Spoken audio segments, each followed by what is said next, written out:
Hello, my children. Welcome my brain Q kids channel. बच्चों, आज हम आपके लिए एक स्टोरी लेकर आ रहे हैं। बच्चों, वीडियो शुरू होने से पहले आप हमारे चैनल को लाइक करें, सब्सक्राइब करें, जहां तक हो सके वीडियो को शेयर भी करें। ओके बच्चों, वीडियो को स्टार्ट करते हैं। देखिए, स्टोरी का नाम है 1 और 1 11। ओके बच्चों, चलिए ध्यान से सुनेंगे, आनंद आएगा।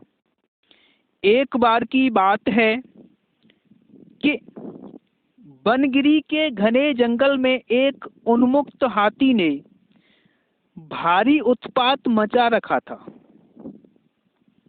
वह अपनी ताकत के नशे में चूर होने के कारण किसी को कुछ नहीं समझता था। ओके बच्चों, बनगिरी में ही एक पेड़ पर एक चिड़िया और चिड़े का छोटा सा खुशी संसार था। चिड़िया अंडों पर बैठी नन्हे नन्हे प्यारे बच्चों के निकलने का सुनहरा सपना देख रही थी। एक दिन क्रूर हाथी गरजता, चिंघाड़ता, पेड़ों को तोड़ता मरोड़ता उसी की ओर आ गया। देखते ही देखते उसने चिड़िया के घोंसले वाला पेड़ भी तोड़ डाला। घोंसला नीचे गिर गया, अंडे टूट गए और ऊपर से हाथी का पैर उस पर पड़ा। ओके बच्चों, चिड़िया और चिड़ा चीखने चिल्लाने के सिवाय और कुछ न कर सके। हाथी के जाने के बाद चिड़िया छाती पीट पीट कर रोने लगी। तभी वहां कटफोड़वी आई। वह चिड़िया की अच्छी मित्र थी। कटफोड़वी ने उसके रोने का कारण पूछा तो चिड़िया ने अपनी सारी कहानी कह डाली। कटफोड़वी बोली, इस प्रकार गम में डूबे रहने से कुछ नहीं होगा। उस हाथी को सबक सिखाने के लिए हमें कुछ करना होगा।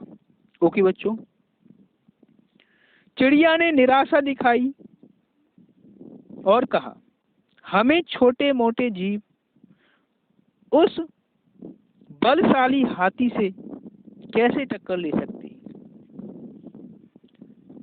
कटफोड़वी ने समझाया और कहा, 1 और 1 मिलकर 11 बनता है। हम अपनी शक्ति जोड़ेंगे। चिड़िया ने पूछा, कैसे? तो कटफोड़वी ने उत्तर दिया, मेरा एक मित्र वी आंख नामक भमरा है, हमें उससे सलाह लेनी चाहिए। चिड़िया और कटफोड़वी भमरे से मिली। भमरा गुनगुनाया और बोला, यह तो बहुत बुरा हुआ। मेरा एक मेंढक मित्र है, आओ उससे सहायता मांगे। ओके बच्चों, अब वे तीनों उस सरोवर के किनारे पहुंचे जहां वह मेंढक रहता था। भमरे ने सारी समस्या बताई। मेंढक भर्राए स्वर में बोला, आप लोग धैर्य से जरा यही मेरी प्रतीक्षा करें, मैं गहरे पानी में बैठकर सोचता हूँ। ओके बच्चों, ऐसा कहकर मेंढक जल में कूद गया। आधे घंटे बाद वह पानी से बाहर आया तो उसकी आंखें चमक रही थीं। वह बोला, दोस्तों, उस हत्यारे हाथी को नष्ट करने की मेरे दिमाग में एक बड़ी अच्छी योजना आई है। उसमें सभी का योगदान होगा। ओके बच्चों, मेंढक ने जैसे ही अपनी योजना बताई, सब कुछ खुशी से उछल पड़े। योजना सचमुच ही अद्भुत थी। मेंढक ने दोबारा बारी बारी से सबको अपना अपना रोल समझाया। ओके बच्चों, कुछ ही दूर वह उन्मुक्त हाथी तोड़ फोड़ मचाकर और पेट भरकर कोंपलों वाली शाखाएं खाकर मस्ती में खड़ा झूम रहा था। पहला काम भमरे का था। वह हाथी के कानों के पास जाकर मधुर राग गुजारने लगा। राग सुनकर हाथी मस्त होकर आंखें बंद करके झूमने लगा। तभी कठफोड़वी ने अपना काम कर दिखाया। वह आई और अपनी सुई जैसी नुकीली चोंच से उसने तेजी से हाथी की दोनों आंखें बींध डाली, यानी फोड़ डाली। हाथी की आंखें फूट गईं। वह तड़पता हुआ अंधा होकर इधर उधर भागने लगा। ओके बच्चों, जैसे जैसे समय बीतता जा रहा था, हाथी का क्रोध बढ़ता जा रहा था। आंखों से नजर न आने के कारण ठोकरों और टक्करों से शरीर जख्मी होता जा रहा था। जख्म उसे और चिल्लाने पर मजबूर कर रहे थे। चिड़िया कृतज्ञ स्वर में मेंढक से बोली, भैया, मैं आजीवन तुम्हारी आभारी रहूंगी। तुमने मेरी इतनी सहायता कर दी। मेंढक ने कहा, आभार मानने की जरूरत नहीं है, मित्र ही मित्रों के काम आते हैं।